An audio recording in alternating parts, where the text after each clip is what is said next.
Hey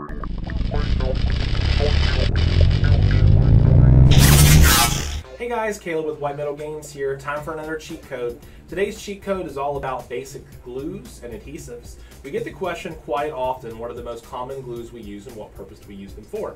So I've laid out the three most common glues that we use here. And while these aren't the only glues we use other types of two-part epoxy glues, wood glues, Gorilla style glues, expanding glues. For the most part, these are our three go-to glues, and each one deserves just a little time and attention. So for anything that's plastic that is made out of a kit, we always recommend plastic glue. This is Citadel plastic glue, but lots of other companies make their own version, from Testers to Rebel and those sort of companies. We always recommend you get it with an applicator tip. An applicator tip is basically a very thin needle-like tip, and when you disperse the glue, it actually comes out in a very smooth application, almost like a needle. The reason for using the applicator tip is that it gives you much more precise control over glue, and again, you only want to use this on plastic glue or plastic welds. So you don't want to use this on, let's say, metal or resin or pewter, that kind of thing. For metal, resin, and pewter, you really want to switch over to Superglue. Sometimes you'll see this labeled as cyanoacrylate, and cyanoacrylate is basically the chemical name for Superglue. It's a fancy term for saying anything that will bond, basically. So this is useful for not only plastic, but metal and resin as well, including fine cast. It will leave a very sizable glue scar, as they call it, on plastic.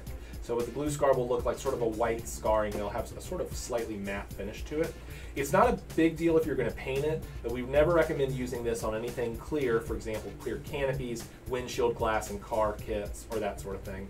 Always use plastic glue for that to avoid scarring. Last but not least is white all-purpose PVA glue. Some companies sell this and they call it PVA glue, or they'll have a fancy name for it. But the reality is all of those glues are essentially a combination of water and flowers, and they're just a bonding agent that dries on air contact. You can get a bottle like this at a commercial grocery store or a pharmacy for about $2, and you can actually get smaller ones even cheaper than this. So avoid spending a lot of money on fancy PVA glues or white glues. Anytime you see PVA, it's just white glue. And honestly, you can save your money for hobbying, put it on better things like new brushes and more paints. Save it, don't waste it on expensive PVA glues.